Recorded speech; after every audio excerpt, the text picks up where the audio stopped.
Hi guys, Chris from Gemini Canine Obedience here, and today we're going to be talking about the tug.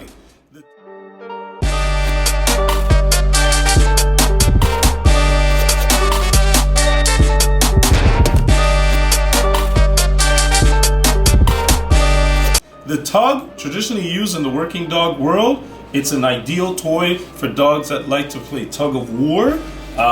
We use it for promoting a lot of engagement in the dog sport world. And when we talk about engagement, what we're actually saying is getting the dog to play with us. For the dogs that are involved in the sport dog world, ideally for the focus that we want later on for the heel work that we do with our dogs, we usually get it from the tug and teaching the dogs to engage. The tug is also used for teaching behaviors like the retrieve, the recall, the focus, as we said earlier, barking, biting, fighting, many different things we can teach our dog using the tug. With that said, this particular tug is made out of French linen. As you see, it's like more of a bite suit type material. The interior of the tug is filled with a hypoallergenic material. So this way for dogs, it's a lot safer.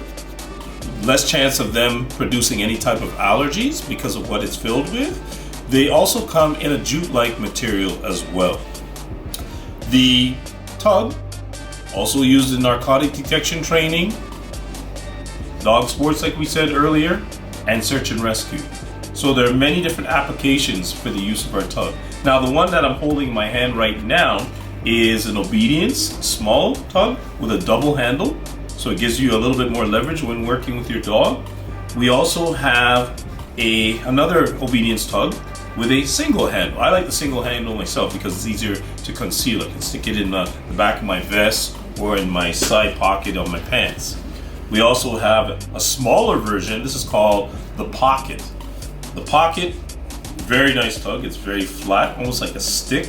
And so for dogs that like to retrieve sticks, this is great. Also made out of the French linen. It's a little bit more rigid. And this one is also very easy to conceal. Moving on, we have a large, thin tug.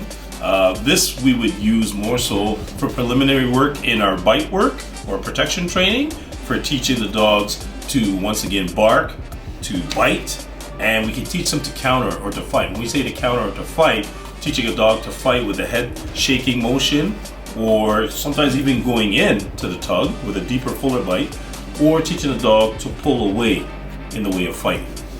This is the large. Over here we have the jumbo or the extra large. And this is great for also teaching the dogs to open their mouth a little bit wider. And once again, we use this in protection training. Like the large, it also comes with a double handle, which gives you a little bit more in the way of leverage when you're working with your dog. Sometimes what I will suggest when I'm working with my tug, because some people will come to me with the concern that, oh, my dog, it's always going for the handle when we're playing. So we're tugging, it's always chasing the handle. Sometimes what I'll do is I'll take the tug and I'll work it like this. So I'll fold the handles in and let the dog grip, and then we'll move the tug side to side.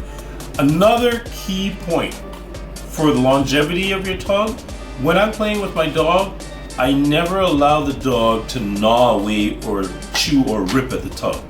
So once that dog makes contact with the tug, it's on. We start moving. I like a nice long sweeping side to side motion. Sometimes I'll bring it into me, which will cause the dog to fight in the way of pulling it back because it doesn't want to lose the tug, and it's like we're competing. So I'm pulling it away and he's pulling it back, like tug-of-war. And this is how we can induce that fighting mechanism.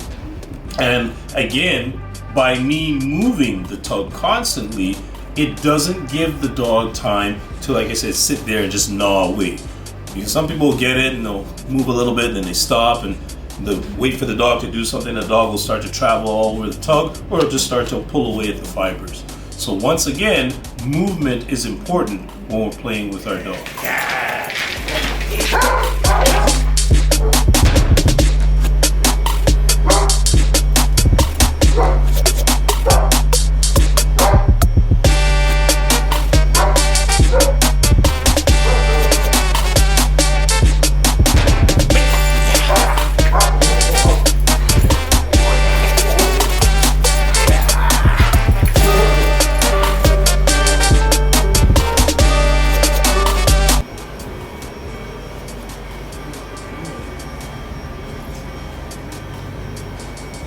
What I'm doing here is having the dog, what we call unload, into the toy by getting him to just hold the toy calmly. It has a carryover effect later on when we're doing bite work and we're using the sleeve, getting him to channel that energy into the grip. Now we're gonna fight again. Fight! Oh, yeah. Good. What else?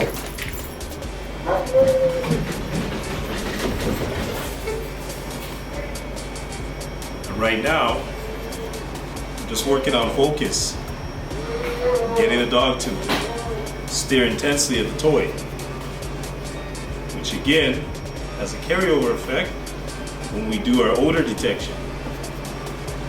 Now we're gonna get back into the fight. Fight! Oh, boy. Oh, yeah. Oh, there we go. We're gonna get the dog to counter now. Yeah. Fight! Oh, good. Oh.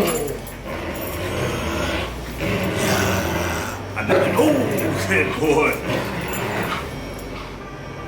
Here we go again. Fight! Oh, you jumping up. In this caption, why my dog releases immediately upon hearing the command is because he knows with that same tug, he's going to be given what we call a rebite.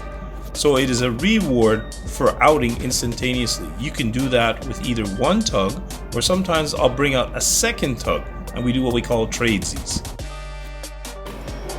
Now we outed the dog, and we're gonna reward him. Wait. Oh, okay. Yeah. But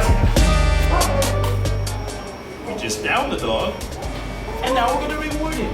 Wait. Oh. Good.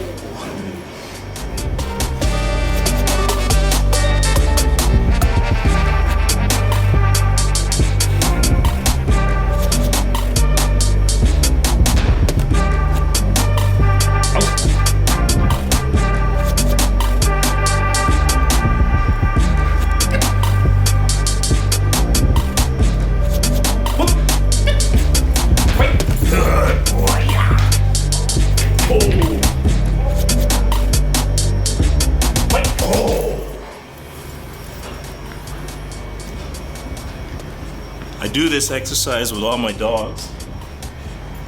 While in play, I'll throw out some commands and ultimately get the dog to execute the command while holding the tug calmly and with, as you can see here, a very firm grip.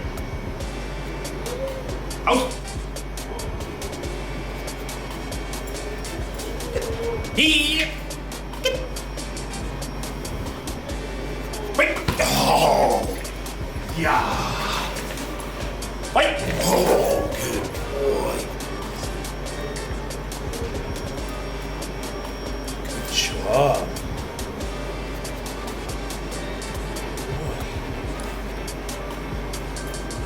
Perfect. Good. So not only do I use the big or the large tug for teaching grip during protection, but I can do all these things with the obedience tug.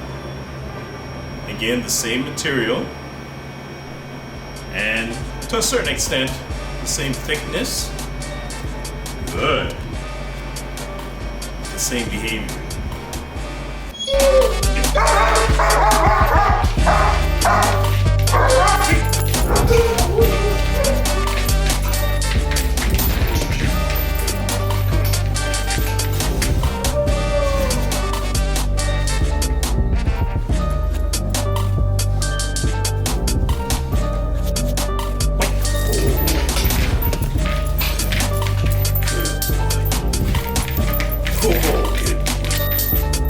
Good, see it? Boy. And as you can see, just like with the small obedience tug, the same behavior. Teaching the dog to unload all his energy and frustration into the tug. Good. Now we're gonna fight again. Fight! Oh! Yeah! Oh! Good boy. We can use both handles. Yeah! Oh! Nice. Gives you a little bit more leverage. Nice. Come in. Sit. Good. So like with our obedience tug, the large tug, we can actually teach the dog to bite with a very firm grip, vice-like, and to stay very calm on the grip. Notice with this dog, fighting style, we actually promoted more in the way of a pulling type behavior while maintaining a very firm grip on the tug. Oh, good. Sit. Good. Down. Good boy. Yeah. Fight. Oh. Good boy. Good. Sit.